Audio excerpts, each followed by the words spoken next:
students. In this video I'll be talking about carboxylic acids, its structure, physical properties, chemical properties, everything. So what are carboxylic acids? They are of general formula this, right? And before we proceed, I would like to tell you that higher aliphatic acids in the range C12 to C18, they are called as fatty acids. You must be more familiar with this term, right? Now this carbon with this carbonyl group and an OH group is called as carboxyl group. Fine. So now, before I start with the other details of carboxylic acid, let's begin with the nomenclature. The name ends, the suffix is oic acid, right? Now, as I go forward, nomenclature of the few common compounds and its common name will also be discussed here. This is one carbon carboxylic acid, so I call it as methanoic acid. Whereas the common name for methanoic acid is formic acid. Similarly, when there are two carbons, I call it as ethanoic acid. And the common name, you all must be aware of it, it is acetic acid. Now there are 1, 2 and 3 carbons, so it is called as propanoic acid. And the common name for it is propionic acid. The common name for a carbon group with 3 carbons is propio. Similarly, this is 4. The common name I'll write later on. The IUPAC name is butanoic acid, and similarly the common name is called as butyric acid. Now for 5 carbon, I call it as pentanoic acid, and the common name is valeric acid. Now in your practicals also in titration, you will come across this compound. This is called as oxalic acid. The common name is oxalic acid. What will be the IUPAC name? There are 2 carbons, so I will call it as ethene 1,2 dioic acid. This compound, where there is one alkyl group between the 2 carboxylic acid, it is commonly called as malonic acid, and the IUPAC name would be 1, 2, 3 propene 1,3 dioic acid. Similarly here, this you will do in one more chapter also, that is polymers. The name is, this is 2 carbons. 2 carbons is succinic acid. And the name here would be butane 1,4 dioic acid. For 3, the name is glutaric acid, the common name.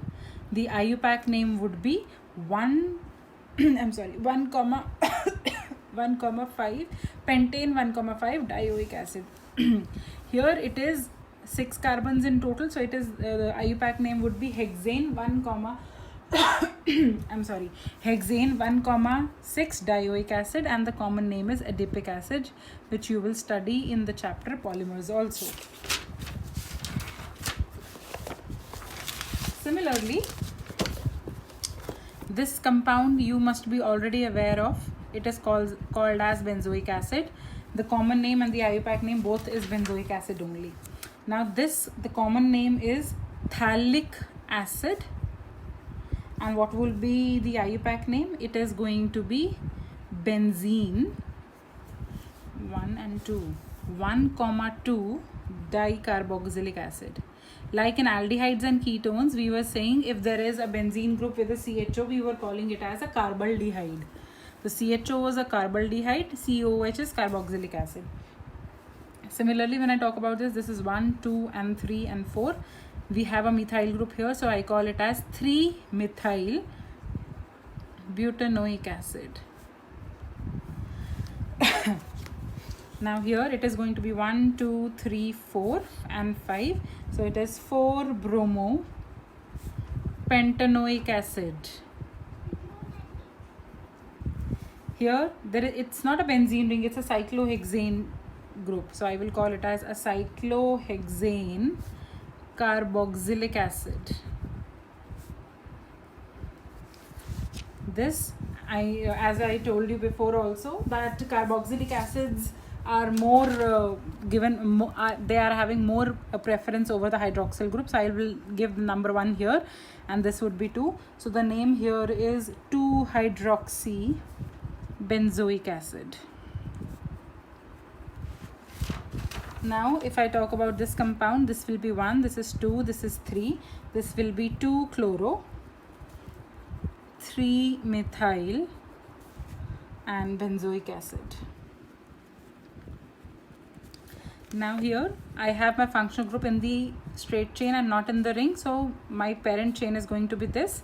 So it is going to be 2-chloro, and at 3 position I have the ring which will be called as phenyl here. So it is going to be 2-chloro, 3-phenyl, 3 carbons propanoic acid.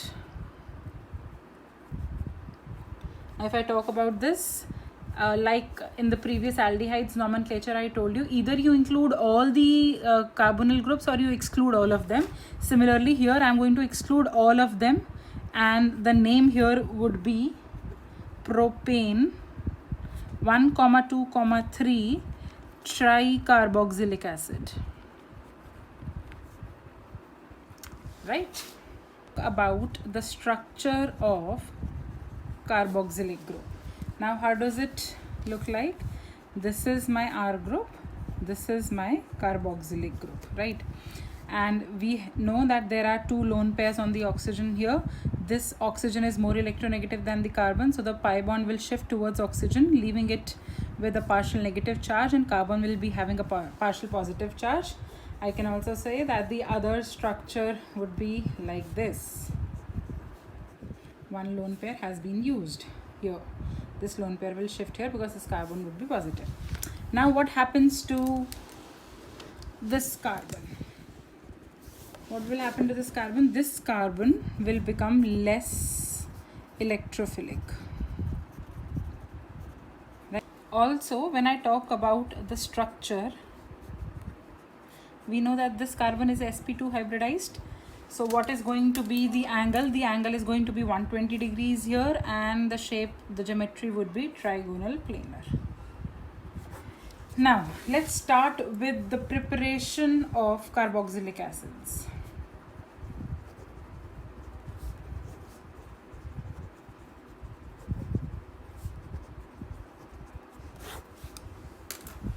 I will begin with the first type of preparation. The first type of preparation is from the oxidation of alcohols, ketones and aldehydes. Now, for example, I have my alcohol and I want to convert it into acid, right? So what will happen? I will have to perform the oxidation with one of the strongest oxidizing agent. I have explained this concept again and again, that if you want to stop this oxidation at the stage of ketones and aldehydes, you will be using a mild oxidizing agent, and if you use a strong oxidizing agent, it will directly get converted into the acid.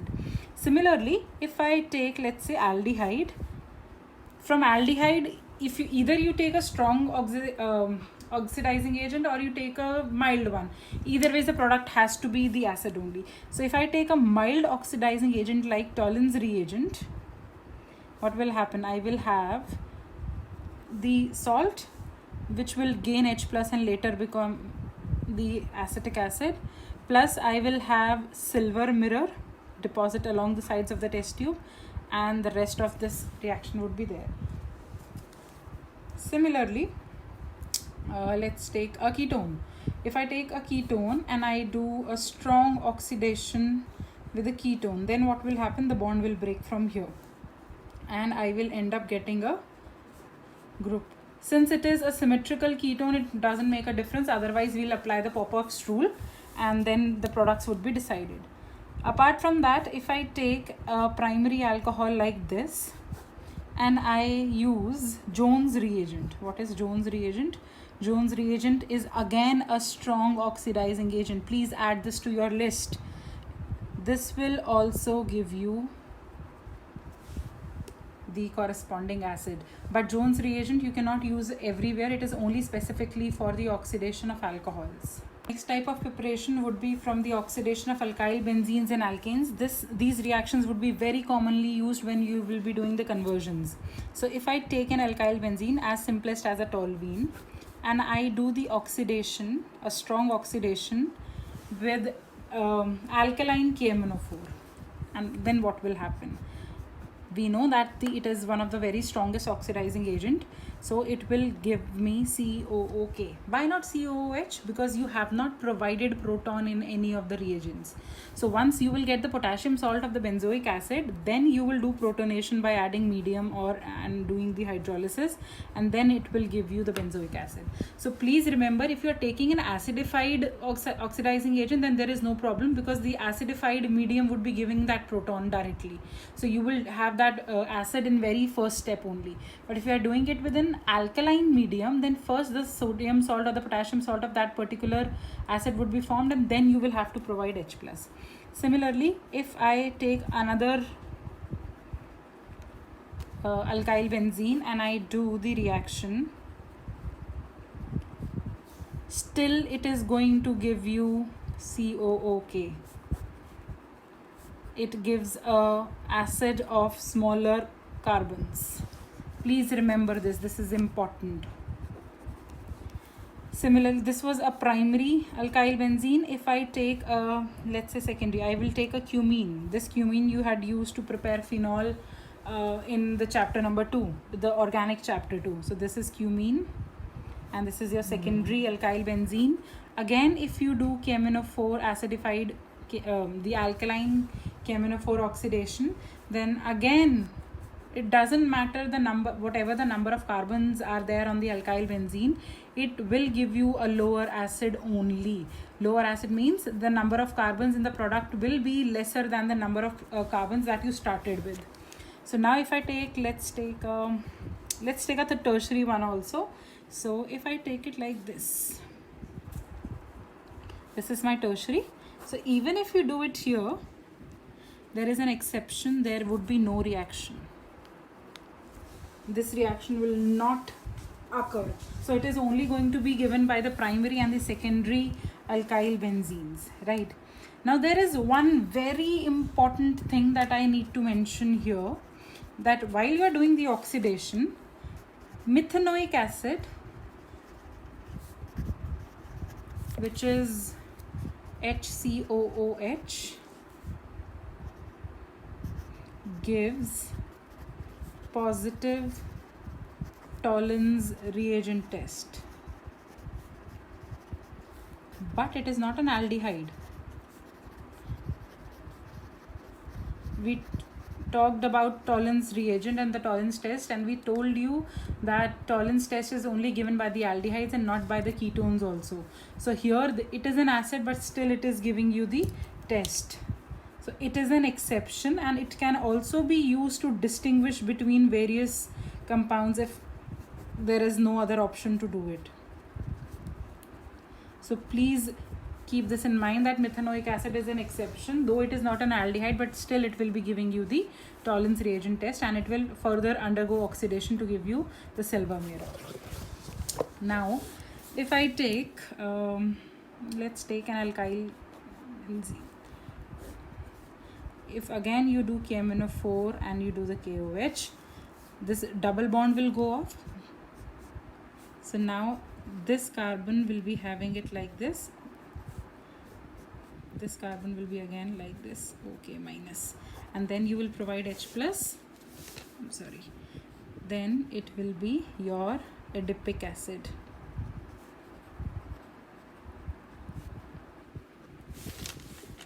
And now if you have your alkene benzynes, alkenyl benzyl, this is your alkenyl benzyl.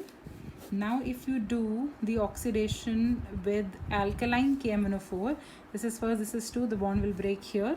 This will give you COOK, this is plus CO2 plus water. This would be from the HCOH, the methanoic acid. This will further undergo hydrolysis and give you your benzoic acid.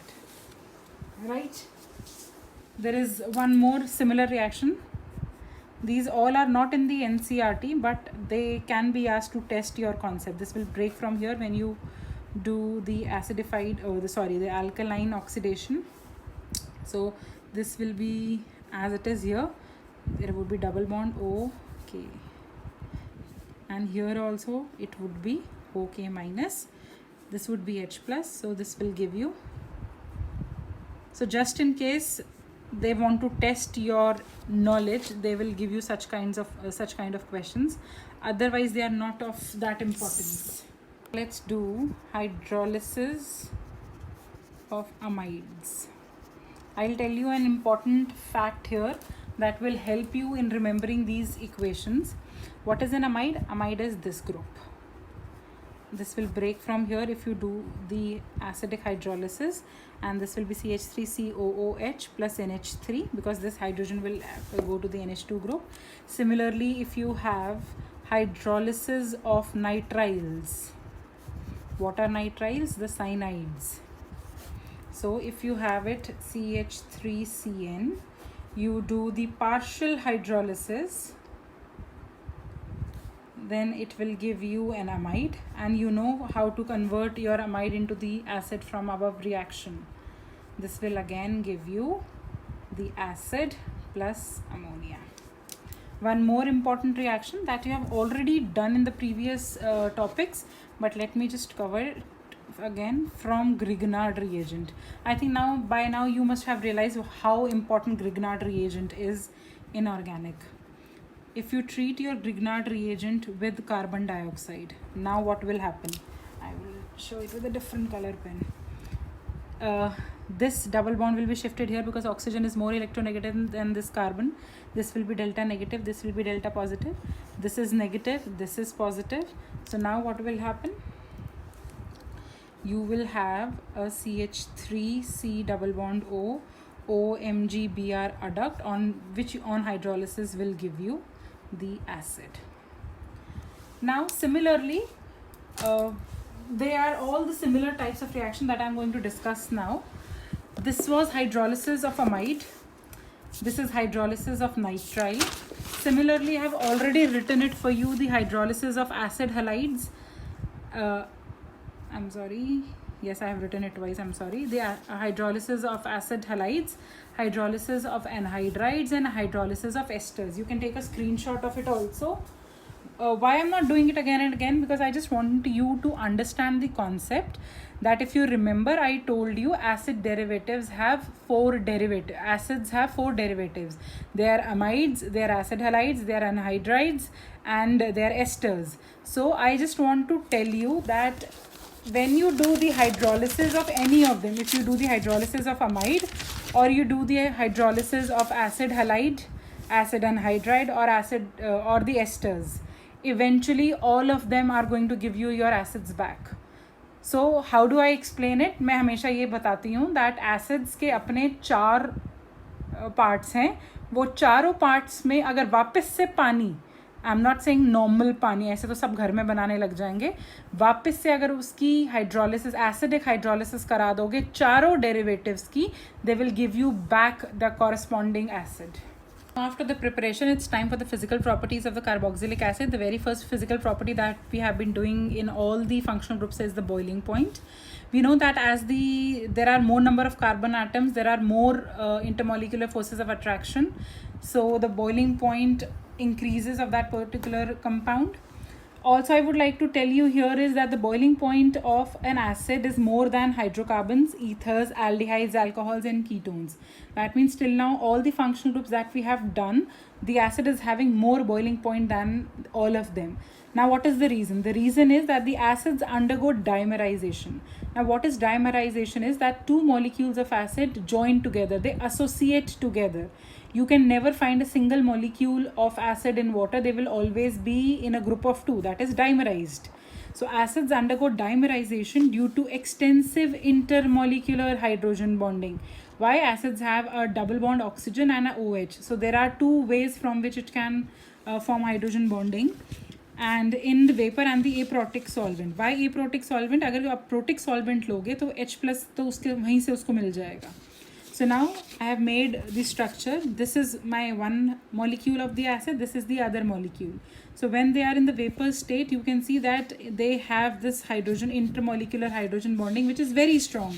So if the intermolecular hydrogen bonding is very strong, the boiling point is going to be very small, very high. Now secondly, if I talk about the solubility, solubility also depends upon the ability and the tendency of forming the hydrogen bonds. So carboxylic acids are soluble in water as they can form hydrogen bonds with water. But again, the same thing that we have been repeating for all the functional groups is that as the size of alkyl group will increase, the solubility will decrease, because more R group, more number of carbons mean more hydrophobic nature, and more hydrophobic nature means they cannot dissolve in water. So I can say that it increases in the non-polar organic solvents due to increased interactions. Whereas we have said that the aliphatic carboxylic acids are highly soluble in water, but at the same time aromatic acids are less soluble. Why? Because they have a big benzene ring, which is more hydrophobic character to the solution. So these aromatic acids will be less soluble.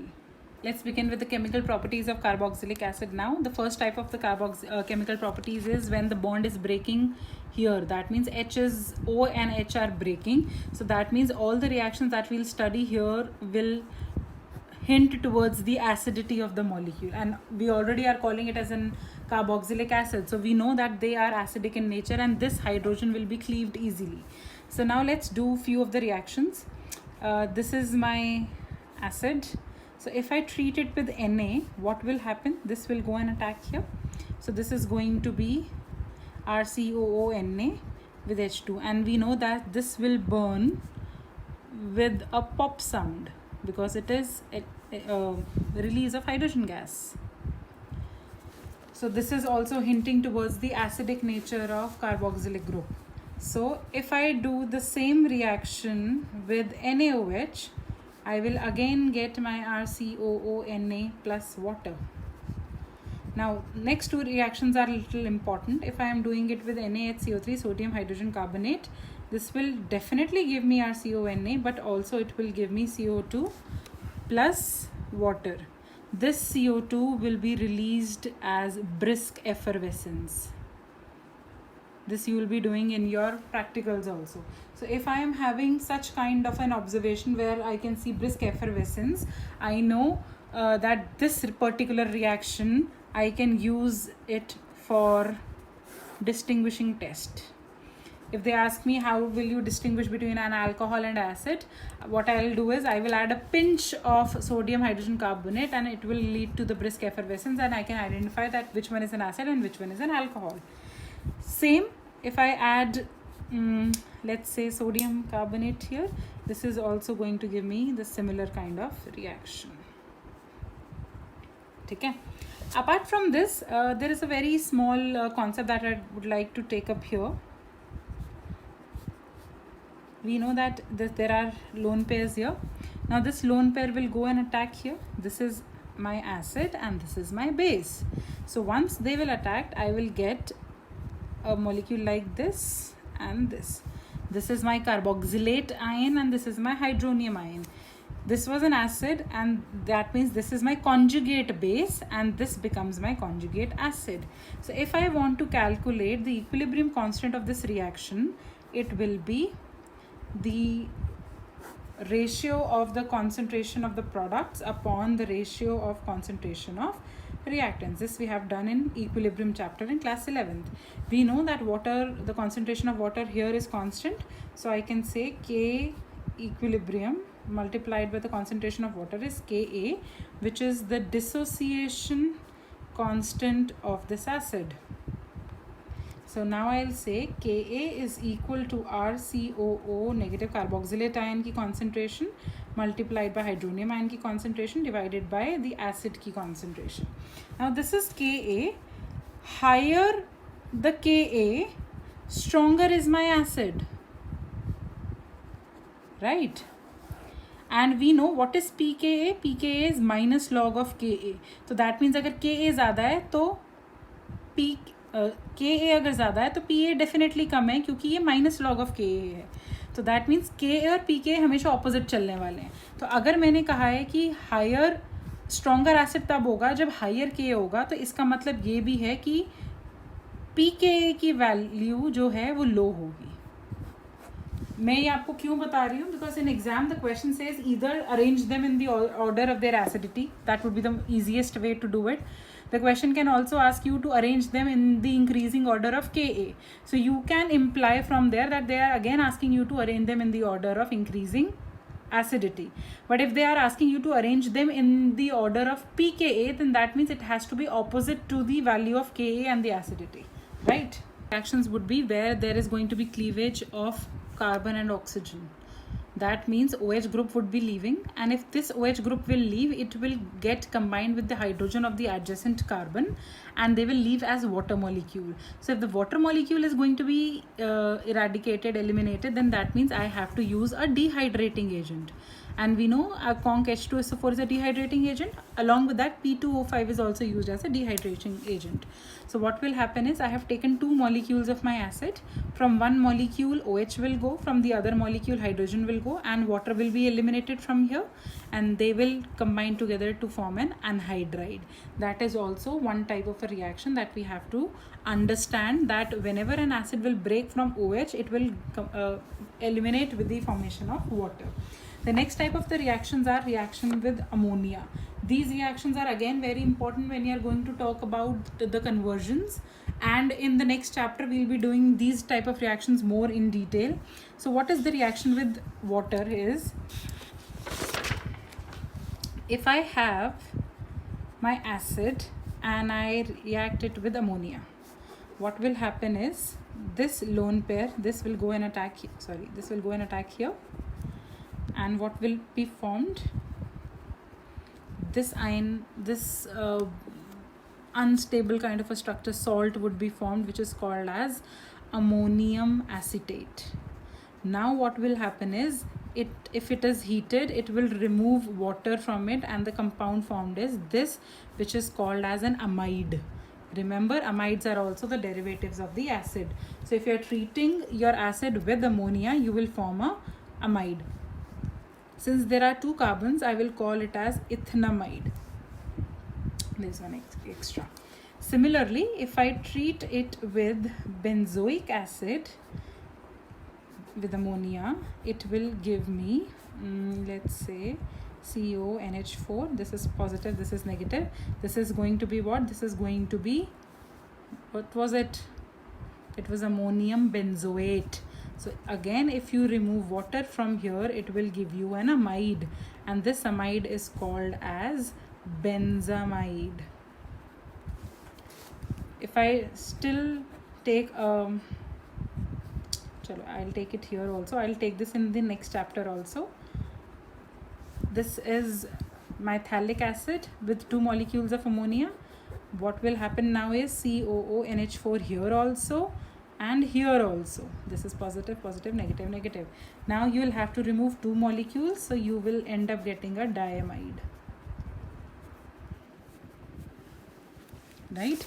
So what I'm trying to do here is I'm telling you indirectly the preparation of all the derivatives of the carboxylic group. One derivative was amide, so I have told you how to prepare amide here. One derivative was anhydride, so we have already discussed how will you prepare anhydrides. Similarly, the third one you have already know from so many years, so I'm not going to do it here, is your esterification. How will you prepare ester from your acid? You will add an alcohol to the acid, and then ester would be formed. So now you can, by the end of the third chapter of organic, you can start relating that all these functional groups are interrelated. The property of one becomes the preparation of the other, because one or the other reaction is same from all the chapters. Now the third type of reaction here is going to be reduction. Now what is reduction? we need a reducing agent. So if I take a very strong reducing agent for the acid, I'll end up getting an alcohol. So my strongest reducing agent is this, and because I'll be needing a proton also, so this is going to be CH3 CH2 OH. I will end up getting a primary alcohol. I can either use this, or there was one more, if you remember, the reaction of diborane with water. So you will get your alcohol.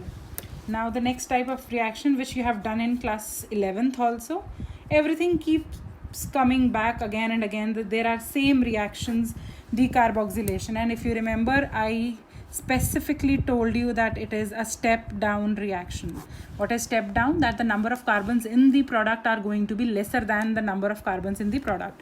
How do you do the decarboxylation? The reagent uses NaOH plus CO. It is called as soda lime. They are taken in the ratio of 3:1. Now what happens is that you take the sodium salt of an acid and you add soda lime here, and you heat it, and you end up getting a alkane. This was done in class 11th. Similarly, I'll take one more example. If you have to do it with this compound and you add soda lime and you heat it, how many carbons were there? 1, 2, 3. This CO2 will go off. So how many carbons will remain? 2. So it is a step down reaction. One more, you will again have a deja vu feeling. This is Kolbe's electrolysis. You have heard of it in class 11th also and in class 12th also. So again you take sodium salt of the acid and you do electrolysis. Now what will you get? You will get an alkane. You will get the release of carbon dioxide. These both things will be happening at anode. Plus you will have NaOH. Plus you will have hydrogen gas evolving at cathode. And the last but not the least, one more reaction which is important because it is a name reaction. This is Hell-Volhard-Zielinski. Naam thoda hai ajeeb, but that is okay. It is commonly called as HVZ reaction. Here the important thing that you need to remember is there has to be the reaction at alpha hydrogen. Now what is it going to be like? This is my acid, this is my main carbon, this is my alpha carbon. So alpha carbon ka hydrogen is alpha hydrogen. So now what will happen is you will treat it with chlorine. You can also do it with bromine. You can use, let me write it like this, X2. X can be your bromine, chlorine, and then you do the hydrolysis. One of the alpha hydrogens will get substituted with your halogen. So this is going to be 2-haloethanoic acid. Whatever halogen you use, that would come here in the name. And the final reaction here is, this was 6th, it's going to be 7th. Electrophilic substitution. When we are talking about the properties of acids, aliphatic acids, how can we forget the properties of aromatic acids? Again, this is my aromatic carboxylic acid. We know it is electron withdrawing group, so it is deactivating group. What is it going to do? It is going to be directing it at meta position. So if I do, let's say, nitration of it, it is going to be conc HNO3 plus conc H2SO4. Then where will NO2 group go? It will go to the meta position. If you do the halogenation, let's say with FeBr3, Br2, where will the incoming bromine go? It will go to the meta position. I'm sorry, this just got out of frame. So these will be your products. And now, before ending the topic, let's also discuss the comparison between the acidity of carboxylic acid and the phenols. We know that phenols, when they leave their acidic hydrogen, they form the phenoxide ion. The carboxylic acid group will form the carboxylate ion. So the carboxylic acids are stronger acids as compared to the phenols. Now this question is important and you have to give the proper reason, And what is the reason? That the carboxylate ion has two equivalent positions. See, this was my carboxylate ion. This oxygen is more electronegative. It is going to pull the electrons towards itself. So this oxygen which was having the negative position will go and attack carbon. So I'll have two resonating positions which are more stable as compared to the 5 non-equivalent structures of phenoxide. You remember there were 5 resonating structures of phenol, right? So these are going to be more stable. Similarly, phenoxide ion, it has negative charge on the carbon atom in 3 resonating structures, and those 3 positions were your 2 orthos and 1 para. If you can just draw the structures of phenol, you will end up getting those structures which we are talking about here. So which are destabilizing in the comparison to carboxylate ion, where the negative charge is on the electronegative atom only, which is oxygen. So again, that logic is satisfied here. Also in carboxylate ion, the negative charge is more effectively dispersed on 2 electronegative oxygen atoms, which is again good because oxygen is electronegative only. So if it is having negative charge, there is nothing wrong with it, in comparison to the less effective dispersal of negative charge in phenoxide ion between 1 oxygen and 1 less electronegative carbon atom. This was your carbon and this is your negative. So the dispersal is between this. So always remember that the stronger acids are the carboxylic acids and not the phenols. And if I compare the acidity between the other groups is, if I'm talking about, let's say this is my acid and I have a electron withdrawing group like NO2 here. So what will happen here? NO2 will pull the electron charge towards itself. There is going to be less electrons on the oxygen. This bond is going to be weak and ये बड़े आराम से निकल जाएगा. ये निकल जाएगा. तो ऐसी वाली entity जहाँ पे कार्बोक्सिलिक कार्बन के साथ इलेक्ट्रॉन विड्रॉइंग ग्रुप लगा है, it is a stronger acid. यहाँ पे क्या होगा? ये इलेक्ट्रॉन डोनेटिंग है, ये कार्बन पे इलेक्ट्रॉन डेंसिटी बढ़ाएगा, ये कार्बन ऑक्सीजन पे बढ़ाएगा. ऑक्सीजन पे ऑलरेडी इलेक्ट्रॉन डेंसिटी ज़्यादा थी, ये बॉन्ड ज़्यादा स्ट्रॉन्ग हो जाएगा, H निकलेगा नहीं. Fine. So these are stronger acids than where it is combined with the electron donating group. Similarly, मैंने 3 comparisons बनाए हैं. एक मैंने बेंजोइक एसिड रखा है, एक मैंने बेंजोइक एसिड रखा है इलेक्ट्रॉन विड्रॉइंग ग्रुप के साथ, और एक डोनेटिंग के साथ. इलेक्ट्रॉन डोनेटिंग ग्रुप होगा तो क्या करेगा? ये बेंजीन रिंग पे इलेक्ट्रॉन डोनेशन बढ़ाएगा, कार्बन पे बढ़ेगी, ऑक्सीजन पे बढ़ेगी, OH बॉन्ड स्ट्रॉन्ग हो जाएगा, ये जाएगा नहीं, ये जाएगा नहीं, तो इसकी एसिडिटी कम.